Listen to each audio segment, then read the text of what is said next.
In this second video for the Barbarian Method, I'm going to give you an idea of the basics, the concepts that you need to understand if you're truly going to make long and lasting change with your nutrition. So we are talking today about the basics of health and sports nutrition, right? People who are changing their body composition through their diet. Now for us, you've probably heard maybe most of these terms. I know at least you'll have heard one or two of them. I'm going to explain them in depth in terms of how they work in the context of setting up a plan for us that's going to work long term. So first of all, let's start with calories. Calories have a terrible stigma, mostly thanks to a lot of the fad diets that have been out there that 50% of people have had massive success with, and the other 50% have just not experienced the same results. And so we know that from society and all of the fitness gurus and trainers and models and coaches that are out there, calories can from time to time have a bad stigma. What we're looking at today is from a scientific perspective, what they are and what they do. So calories are just purely and simply a unit of measurement, is all they are, right? You also may have heard the term kilojoules. It's what we tend to use a little more in Australia. It's the government standard here. However, calories is more popular throughout the world. Now, calories and kilojoules are the same in the sense that feet and inches and meters, millimeters, centimeters are the same, right? We can measure a football field any way we like. We can measure it in meters, we can measure it in feet. At the end of the day, the football field is still the same length. So calories and kilojoules are just measuring the same thing. For us, we're going to use calories today. It's more widely accepted. That is what we are going to use. Now, calories are an amount of energy. So the total amount of calories that we're getting in a day will surmount to the amount of energy coming into our system. We will talk about things called a calorie deficit and a calorie surplus as well. So if we imagine the amount of energy we're coming in equates to somewhere as a physical representation of this line here. So this is the amount of energy we've got coming in. Now all this energy will come from the food that we eat. So everything we consume will have some amount of energy. Some foods have more calories in each gram than others do. Some are more dense, some are more sparse. We'll get into that a little bit later. But let's just say this is everything that we eat in a day. Our calorie intake is vitally important. That's one variable we can control and track. I'm going to teach you guys in the next episode exactly how to track that. But let's just say our calorie intake amounts to, let's say somewhere around 1800 calorie marker. This is how much is coming into our system of a day. Based on where our output is, we'll change our body composition. Okay, so this is lesson one. Like I said, this is the absolute basics. If we get more calories going into our system than what is being output in a day, then we will put on weight. This excess energy, so the difference between this line and this line here, will be stored as fat tissue. Now our body will store that to be used later when we're in a situation that we call a calorie deficit. So this right here is what we call the surplus. So we've got more in than what we need. It's like a budget, right? When we look at a deficit, would be the opposite. So we look at our output is higher than our intake. When we create a deficit like that, the difference between input and output doesn't just disappear. We need to make up that energy from somewhere, and the easiest place to take that energy from is stored body fat. So the longer, over time that we're in a calorie deficit, the more and more body fat we use to make up that debt.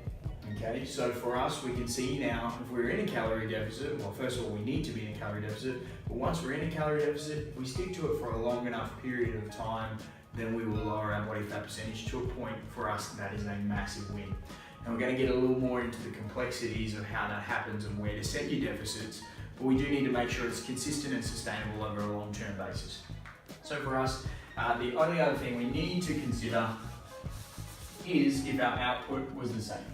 So we've learned so far what a surplus looks like. We know as a visual representation what a deficit looks like.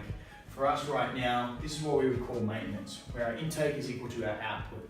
And by the laws of thermodynamics, no change will happen here. We've got exactly what we need. There is no reason for our body to go and take body fat out of storage to be used as energy. There is no surplus for us to put away. We're using exactly what we need. If our weight is not changing, then this is likely where we are at maintenance. Now, the important thing to realize is it's not just automatically going to be set at 1800 calories. Be different strokes for different folks. So based on how physical you are in your lifestyle, based on how many times you are training in a week and how intense that training is, and all other factors that contribute to you burning energy, these amounts will be different. So in a day, somebody who's got a physical job, who might be a chippy, might be a labourer, would burn more calories than I do in a day, mostly teaching a few sessions, which can be pretty physical, but mostly being in my office for the day. So if we look right now, already we can start to see that there's a lot of variables that affect where we should set our intake based on our output. So my output is not going to be the same as yours is not going to be the same as your friend's not going to be the same as your mum's. It's all going to be different based on that. I hope now you can kind of understand why there's so many methods and programs out there, is because there's no way for us to actually scientifically tell you where these numbers are. I can't find a calculator and pinpoint exactly for you. We just don't have that technology yet. What we can do is we can be very, very smart about things. We can use, I don't like to use the words trial and error, but it is effectively that. We use trial and error to see that we're in the right spots. We look for the data and we make the best decisions from there. So that should give you guys an idea of what calories are, how they work, and what they do. Now, overall, in terms of a hierarchy, calories are the most important thing, right? On a short-term basis, as long as we're in a calorie deficit, as long as we got more going out than what we got coming in, no matter what kind of quality of food, no matter where it comes from, we will succeed in terms of lowering your body fat percentage. Long term, that sort of thing, we need to be responsible for our health, which I'll talk about a little bit more. However, in the short term, that's how it works. So calories are king when it comes to dieting. If we're not responsible for calories, like so many people out there aren't, well, we're just doing ourselves out of great progress and really amazing success. So let's get rid of that now. That covers off on calories. So it should give you guys a little bit of an idea of how to work with calories. Like I said, I'm going to get more into how to track them. Now, the next thing we move to are macros, right? It's short for macronutrients. In macronutrients, there's technically four, but there's three main ones we refer to at all times, okay? You've probably heard of them before. So there is protein.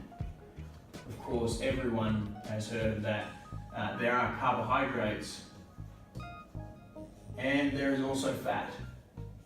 These three are macronutrients, okay? And our macros provide us with our calories. So for every gram of protein that is in the food that you eat, will supply your body with 4 calories of energy.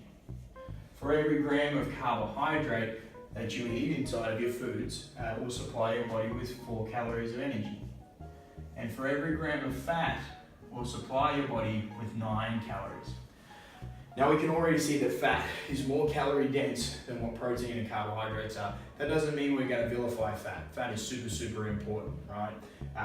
It's just more dense, okay? Now for us, protein is absolutely essential. We need it. We absolutely need it. It is the building blocks of most things that we do. It helps us repair, recover, produce hormones. It has so many roles in the body that if we're not getting enough protein, we're definitely going to be malnourished. So like I said, short term, if we were just eating like a diet that was pure in carbohydrates, like I'm talking 100% carbohydrates, in the short term, as long as we're in a calorie deficit, so total calories for the day is less than what we require, you'll still lose weight. However, long term, if we don't have the right macros, we will cease to function as we should, which can hinder fat loss, can definitely hinder health, and so on. So protein, we definitely need enough protein in a day. And we're going to talk a little bit later about how much is enough, how much is too much, yada, yada, yada.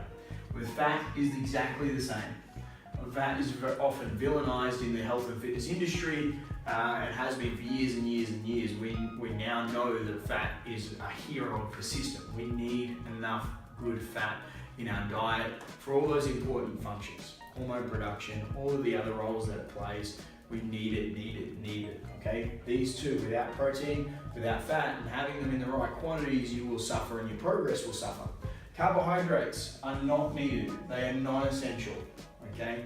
That doesn't mean we can't have them. They are not the villain either. We will use them and we will use them super smart. However, they are not needed in the slightest, okay? We can survive completely without carbohydrates because some changes will happen, which means we can use protein and fat to fill the carbohydrate role. That's how people get great results on low carbohydrate diets. I mean, first of all, they've got to be, like we learned, in a calorie deficit. Then they look at their macro percentages. And like I said, we will look at what percentage we should be using of these. However, right now, I just want you to consider that once we've taken care of the amount of calories that we're getting in a day, then we need to look at our macronutrient split to make up those calories. So, hopefully that gives you a bit of an idea and a concept of macros, right? Macros, micronutrients is short for, okay. Macros are really important from a health perspective. From a body composition perspective, in the short term, not important whatsoever. If you're in a calorie deficit, you've got a good macro split, you'll make great results in a very short amount of time, right? However, in the long term, macros are super important for health. They are all your vitamins and all of your minerals. Now, I'm not going to go through all of them and what they do. The easiest way for us to cover off on macros is eating a selection of good quality food. If you can make sure that 80%, say we've got 2,500 calories to eat in a day. If we can make sure that 80% of those calories come from good whole foods, sources that are nutrient rich, fruits, vegetables, meats, nuts, eggs, fish, so on, right? Rather than pasta, rather than rice, rather than things that don't have any nutritional value, then that will be fairly simple for us, particularly if we've got a varied diet, to cover off on most of, if not all of the micronutrients that we need. Again, we're not going to count these individually. You can do that, however, it's kind of very unnecessary and is taken care of throughout the process. So right now in this episode, we've covered off the basics. We've talked about calories, how a calorie surplus works, how a calorie deficit works, and how maintenance works. And you've got to realize that applies to every human being on the planet.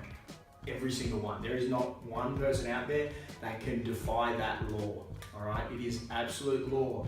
Now you've got to understand that for some people it will be harder and there will be factors that change where the calorie deficit should sit, and there's thyroid conditions and yada yada yada. However, you still adhere to the exact same law, I promise you that. So it's just how to work with those is what we're going to keep on learning next. We've also talked about macros, the importance of having enough protein and enough fat.